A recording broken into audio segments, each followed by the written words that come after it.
Assalamualaikum warahmatullahi wabarakatuh, teman-teman semua. Kali ini saya Zikri Daulay akan ngobrol santai mengenai berita-berita yang sedang viral nih sekarang di playlistnya What's Happening Now. Nah, bareng Ustadz Erik Yusuf, hanya di Funworks, tempatnya video informatif yang seru dan menghibur, ya cuma di sini. Nah, Ustadz Erik, sekarang berbicara tentang berita viral kali ini ya Ustadz ya.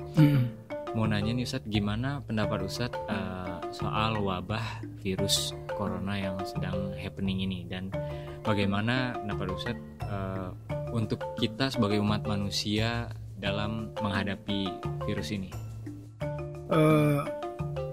Ini kan sebetulnya salah satu bentuk ujian ya, dimana wabah virus ini bukan hanya melanda kita di Indonesia tapi juga dunia. Jadi kita lihat tentu dengan adanya virus ini kita mesti kembali lagi ala kulli hal, kembalikan segala sesuatunya kepada Allah.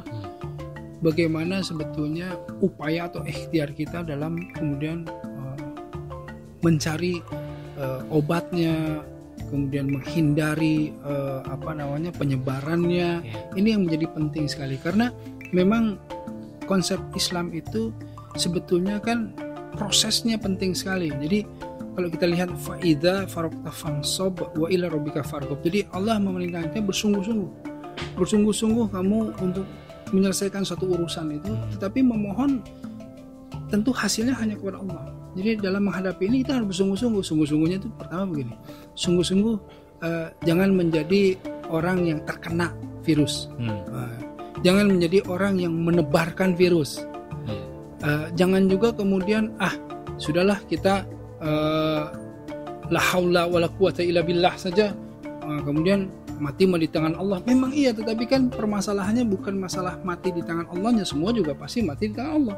Tapi bagaimana ikhtiar upaya kita dalam tadi menjaga supaya kita tidak terkena virusnya, tidak menjadi penyebar virusnya, kemudian bagaimana kita memandang virus ini gitu. Nah sekarang nih Ustadz, karena begitu viralnya, mewabahnya virus ini di berbagai negara, pemerintah kita juga sebagai usaha dalam menekan angka penularan dari virus ini akhirnya mengeluarkan banyak sekali kebijakan-kebijakan. Nah, ini ada headline-nya yang pertama soal pembatasan fisik ya, atau pembatasan sosial seperti social distancing, physical distancing. Nah, ini jaga jarak ini sebenarnya bukan jalan putus silaturahmi ya Ustadz ya? Gimana Ustadz?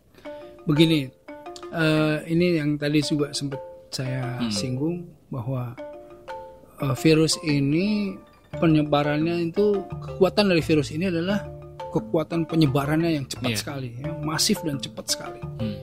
Nah, bayangkan di berbagai belahan dunia, sedunia ini para ahlinya sudah berkumpul, maksudnya sudah menyatukan satu keputusan, satu ilmu bahwa untuk memutus rantai ini kita harus menjaga jarak atau social distancing tadi, atau physical distancing, agar supaya orang-orang itu tidak menjadi pembawa virusnya. Jadi ada hashtag di rumah aja gitu kan ya.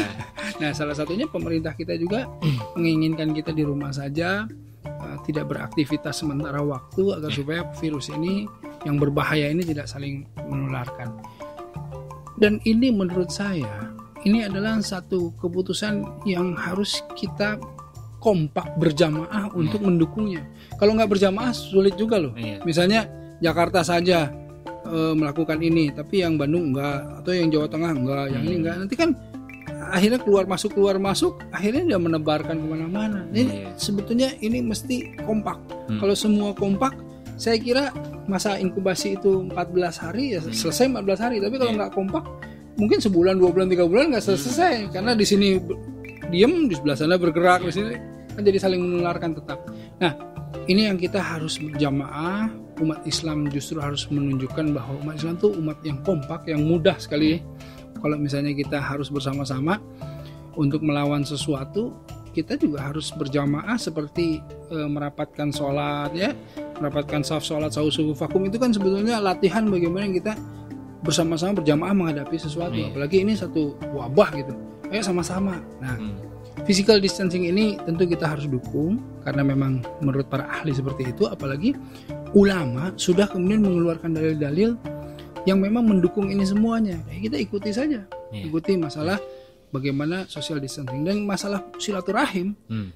Justru di zaman sekarang silaturahim lebih erat lagi ketika apa? Ketika semua berdiam diri di rumah dan kemudian di rumah ini silaturahim dengan keluarga. Ini yang kemudian terasa gitu. Dulu kalau silaturahim dengan keluarga itu di saat-saat tertentu kan? Iya, betul. Di saat misalnya bulan Ramadan sahur bersama-sama, buka bersama-sama, buka aja udah sulit ya. Buka udah sama temen sama semua ya kan gitu. Tapi silaturahim terjaga lah. Tapi kalau sama orang rumah justru sekarang terasa betul. Saya sendiri kalau misalnya tiba-tiba ada kemarin itu virus corona kemudian social distancing harus di rumah, jadi bisa benerin sepeda anak, jadi bisa kemudian sama anak ikut sama-sama membantu pekerjaan rumahnya, ikut bantuin gambarnya, bercanda, segala. Jadi ada waktu untuk sama anak yang sibuk-sibuk disilaturahimkan di rumah itu. Nah, kan alhamdulillah.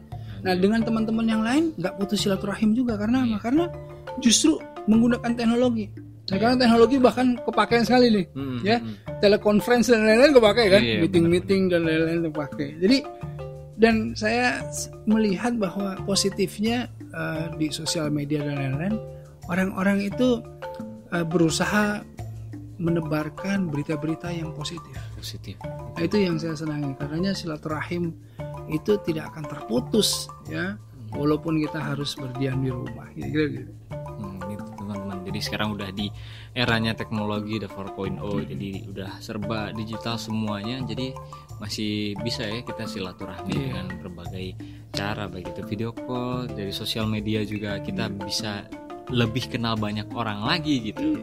Saya aja udah tausiah atau dakwah sudah live streaming kan, udah dari. Jadi lebih banyak lagi jangkauan orang-orangnya. Saya lihat juga teman-teman kayak artis itu kan sudah live-nya udah di sosial media semua ya kan. Nah, seperti itulah. Jadi nggak putus kalau saya lihat. Insyaallah. Mindsetnya yang harus dirubah ya. Nah itu dia teman-teman obrolan santai saya dengan Ustadz Erick Yusuf dalam playlist What's Happening Now. Dan buat teman-teman semua yang pengen ngeliat lagi dan ikutin terus update berita terkini yang dikupas secara santai, jangan lupa klik tombol subscribe-nya dan klik tombol loncengnya supaya kalian gak ketinggalan video-video berikutnya. See you on another video.